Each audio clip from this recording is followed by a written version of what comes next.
Karena engkau mengasihi aku. Yohanes 21 ayat 15 sampai 19. Saudara, dalam perjumpaan yang ketiga setelah Tuhan Yesus bangkit dari antara orang mati, Simon Petrus mendengar beliau bertanya kepadanya, "Simon anak Yohanes, apakah engkau mengasihi aku lebih dari mereka ini?" Simon Petrus berkata kepadanya, "Benar Tuhan, engkau tahu bahwa aku mengasihimu." Agaknya Simon menjawab spontan tanpa pikir panjang. Tak sempat ia bertanya-tanya di dalam hatinya, mengapa Tuhan Yesus menyebutnya Simon anak Yohanes, bukan Petrus. Bukankah dengan sebutan itulah Tuhan Yesus menyapanya, manakala untuk pertama kali Simon berjumpa dengannya? Ya, kala itu Simon menemui Tuhan Yesus atas ajakan Andreas saudaranya. Andreas yang sebelumnya mengguru kepada Yohanes Pembaptis telah lebih dulu menjadi pengikut Tuhan Yesus. Andreas inilah yang mengabari Simon bahwa ia dan seorang ex-murid Sang Pembaptis lainnya telah menemukan Sang Mesias. Yohanes 1 ayat 41. Atas dasar itu, Simon bersedia diajak Andreas untuk menemui Tuhan Yesus. Dalam perjumpaan yang pertama itulah, Tuhan Yesus berkata kepadanya, "Engkau adalah Simon putra Yohanes. Engkau akan dijuluki Kefas atau Petrus."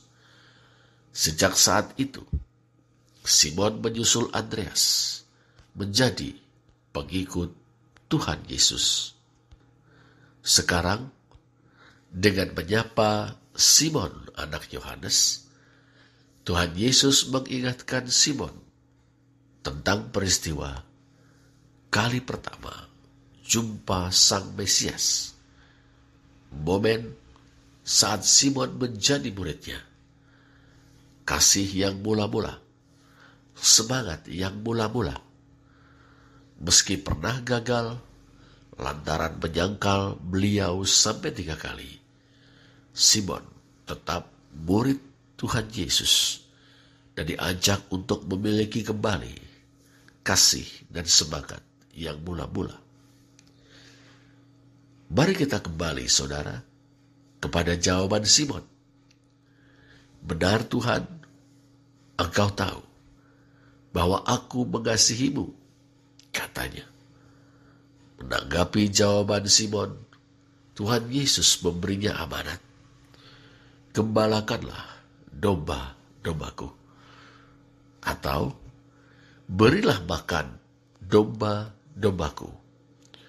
Boske ta'arnia mu," dalam teks Yunani. Boske ta'arnia mu, berilah makan domba-dombaku. Untuk kedua kalinya, saudara, Tuhan Yesus bertanya, "Simon anak Yohanes, apakah engkau mengasihi aku?" Jawaban kedua Simon sama persis, seperti mengulang saja jawaban yang pertama. Tanpa pikir panjang, ia berkata kepada junjungan mulia, "Benar Tuhan, engkau tahu bahwa aku mengasihimu." Menanggapi jawaban itu, saudara, Tuhan Yesus memberinya amanat. "Gembalakanlah domba-dombaku," atau "pimpinlah domba-dombaku."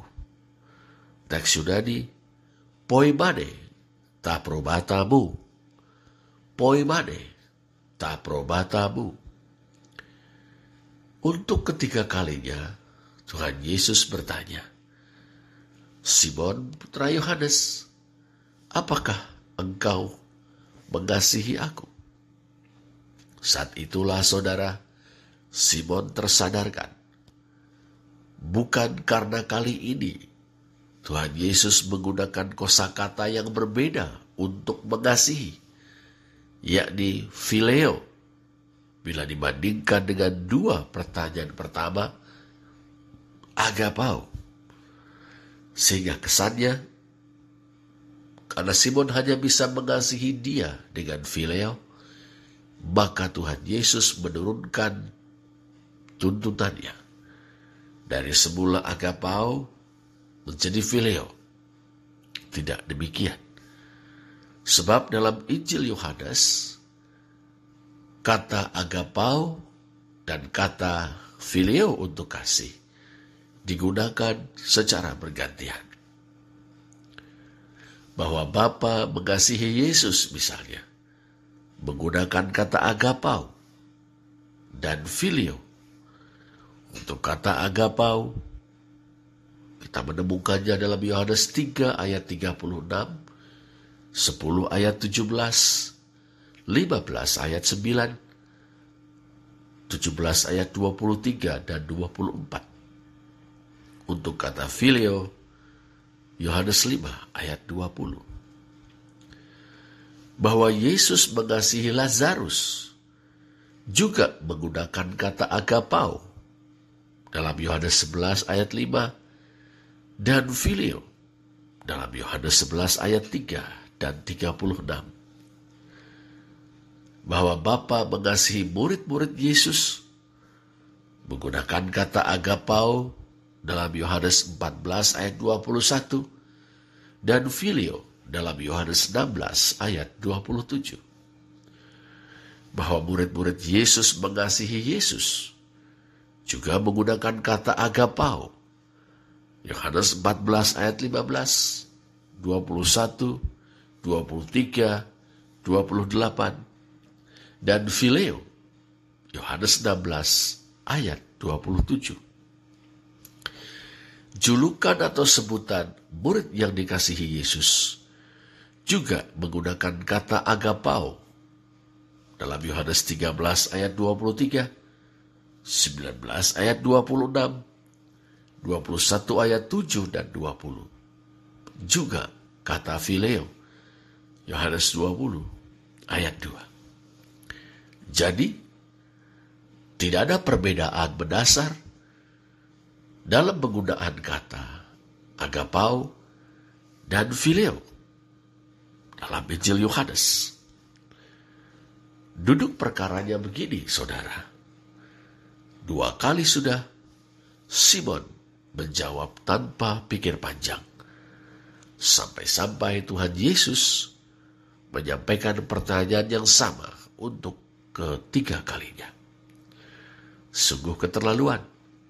Simon juga tersadarkan bahwa ia telah gagal untuk atau dalam mengasihi Tuhan Yesus. Simon pun ingat pernah kecewa kepada Tuhan Yesus ketika beliau mengatakan akan meninggalkan para murid pergi ke tempat yang tidak dapat mereka datangi. Kemana engkau akan pergi? Tanya Simon. Sementara masih segar dalam ingatannya betapa ia pernah dengan tegas menjawab pertanyaan Tuhan Yesus bahwa ia dan kawan-kawannya tidak akan berpaling dan meninggalkan Tuhan Yesus. Sebab Tuhan, engkau memiliki perkataan-perkataan hidup yang kekal. Yohanes 6 ayat 68. Pendeknya, di momen genting ketika sekian banyak murid telah berpaling dan meninggalkan Tuhan Yesus, Yohanes 6 ayat 66, kami tetap bersamanya. Dan sekarang ia akan meninggalkan kami, pergi ke tempat yang tidak dapat kami datangi. Simon pun ingat, pernah gusar kepada Tuhan Yesus, karena merasa beliau meremehkan pertanyaannya dengan jawaban, ke tempat aku pergi, engkau tidak dapat mengikuti aku sekarang, tetapi kelak engkau akan mengikuti aku. Yohanes 13 ayat 36. Sekarang atau nun dalam teks Yunani. Dan kelak atau nanti, husteron. Sekarang tidak bisa mengikuti Tuhan Yesus ke tempat kemana beliau pergi. Kelak atau nanti baru bisa. Ada apa dengan sekarang? Mengapa harus nanti? Tanpa berpikir panjang, Simon pun berkata dengan sengit, Tuhan, mengapa aku tidak dapat mengikuti Engkau sekarang? Aku akan memberikan nyawaku bagimu. Yohanes 13 ayat 36. Agaknya Simon tidak menyadari bahwa ia telah membalikkan perkataan Tuhan Yesus. Akulah gembala yang baik. Aku memberikan nyawaku bagi domba-dombaku. Yohanes 10 ayat 11 dan 15. Kedengarannya heroik. Pertanyaan dan pernyataan Simon. Saking emosionalnya. Menanggapi perkataan Simon, jawaban Tuhan Yesus menggarisbawahi bahwa Simon sama sekali belum siap untuk mengikuti dia. Kau akan memberikan nyawamu untukku. Yohanes 13 ayat 38a.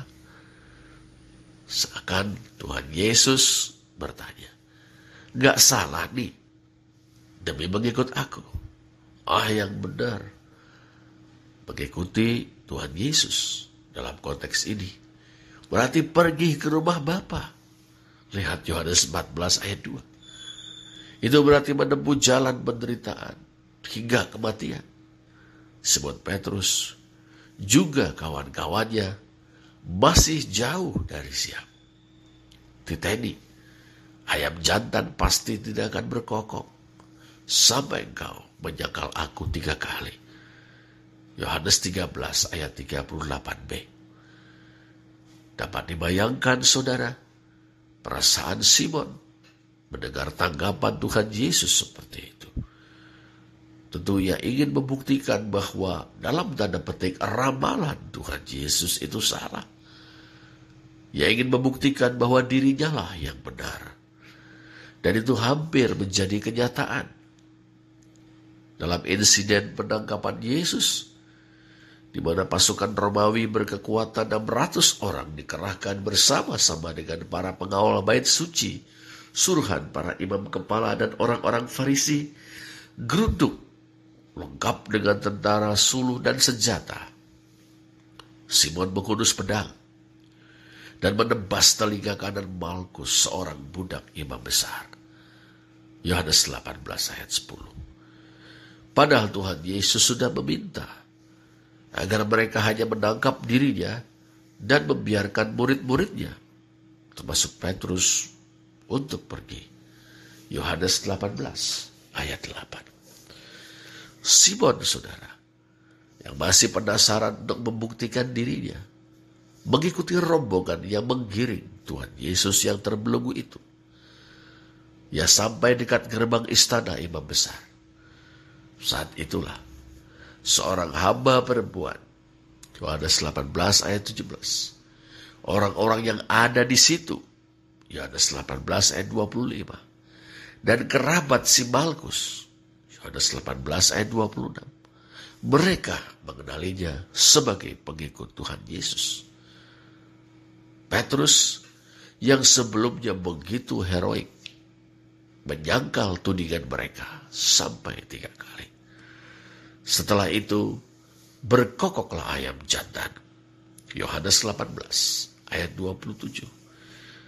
Dalam tanda petik ramalan atau sinyalemen Yesus benar terbukti. Upaya Petrus untuk membuktikan hal yang sebaliknya telah gagal. Ia memang belum siap untuk mengikuti Yesus dengan menempuh jalan penderitaan dan kematian ke rumah Bapa. Saudara, ingatan akan rangkaian peristiwa-peristiwa tersebut membuat Simon menyadari bahwa ia telah gagal dalam mengasihi Tuhan Yesus. Ia pun berduka. Ia merasa bahwa ia mengasihi Tuhan Yesus, tapi ia sadar bahwa ia tidak cukup mampu mengasihi beliau sampai memberikan nyawa untuknya, sampai tetes darah terakhir, hingga titik darah yang penghabisan. Pikiran pendeknya telah dipatahkan, kesombongannya telah dihancurkan. Ia pun berkata kepada Tuhan Yesus, "Tuhan, Engkau tahu segala sesuatu. Kurie panta su oidas. Kurie panta su oidas." Tuhan, Kau tahu segala sesuatu. Ya, segala sesuatu. Termasuk Simon, dirinya apa adanya. Engkau tahu bahwa aku mengasihi Engkau. Suginoskes hoti philose. Suginoskes hoti philose. Saudara, Tuhan Yesus tahu muridnya yang satu ini telah tiba pada kesadaran dan pengenalan diri yang benar. Itulah tujuan beliau menanyakan hal yang sama 3 kali kepadanya. Ia sedang membimbing Simon untuk tiba pada kesadaran dan pengenalan diri yang sejati. Kesadaran dan pengenalan diri yang membuat orang terbuka terhadap Allah, terhadap anugerahnya yang memulihkan. Bahkan, berdasarkan kesadaran dan pengenalan diri itulah amanat ilahi diteguhkan. Sebab kemudian Tuhan Yesus berkata kepada Simon, "Gembalakanlah domba-dombaku." Atau berilah makan domba-dombaku. Boske tabrobata mu. Amanat itu, saudara, segera disusulnya dengan sebuah maklumat. Aku berkata kepadamu, sesungguhnya ketika engkau masih muda, engkau mengikat pinggangmu sendiri, dan engkau berjalan kemana saja kau kehendaki. Tetapi jika engkau sudah menjadi tua, engkau akan mengulurkan tanganmu, dan orang lain akan mengikat engkau dan membawa engkau ke tempat yang tidak kau kehendaki. Saudara, narator kita menjelaskan kepada kita maksud perkataan itu. Dan hal itu dikatakannya untuk menyatakan bagaimana Petrus akan mati dan memuliakan Allah. Ya saudara, dulu Simon, ketika engkau masih muda, meski sudah menjadi murid Tuhan Yesus sekalipun, masih semau gue. Itu membuatnya tidak kunjung siap untuk mati dan memuliakan Allah. Tapi mulai sekarang, jika engkau sudah menjadi tua, Simon disiapkan untuk mati dan memuliakan Allah. Itu berarti, saudara, Simon disiapkan untuk mengikuti Tuhan Yesus, junjungan dan guru yang dikasihinya. Sesudah mengatakan demikian, Tuhan Yesus berkata kepada Petrus, "Ikutlah aku." Jelaslah sudah, saudara, Simon Petrus telah dipulihkan dan diberi amanat untuk mengikuti jejak Tuhan Yesus, yang menggembalakan domba-dombanya. Dalam menggembalakan domba-domba Tuhan Yesus itulah Simon Petrus akan menempuh jalan penderitaan dan kematian, mengikut Tuhan Yesus secara purna hingga ke rumah Bapa. Dengan jalan itulah Allah dimuliakan. Saudara, apa yang dapat kita pelajari dari kisah ini? Pertama, murid atau pengikut Tuhan Yesus, seperti Simon Petrus, adalah manusia biasa dengan antusiasme, semangat, keinginan untuk melakukan yang terbaik bagi beliau, tetapi memiliki kelemahan juga. Demikian pula kita. Kedua, saudara, Tuhan Yesus tidak membuang siapapun di antara murid, atau pengikutnya yang pernah gagal. Ia mengingatkan Simon akan kasih dan semangatnya yang mula-mula. Bagi Tuhan Yesus, murid tetap murid, meski pernah gagal. Pengikut tetap pengikut, meski tidak selalu berhasil. Terpenting, dalam kegagalan atau keberhasilan, tetap membuka diri kepada anugerah Allah, bukan malah membuang diri dari hadapannya, seperti yang dilakukan Yudas. Ketiga, Tuhan Yesus membimbing kita kepada kesadaran dan pengenalan diri. Ia ingin kita bisa mengatasi kesombongan kita, melampaui kedangkalan kita. Dalam kesadaran dan pengenalan diri, kita akan belajar rendah hati. Kita pun dimungkinkan untuk mengalami kekuatan anugerah Allah bekerja di dalam dan melalui kita. Keempat, saudara, Tuhan Yesus meneguhkan kita untuk menerima dan melaksanakan amanatnya. Untuk Simon Petrus, menggembalakan domba-dombanya.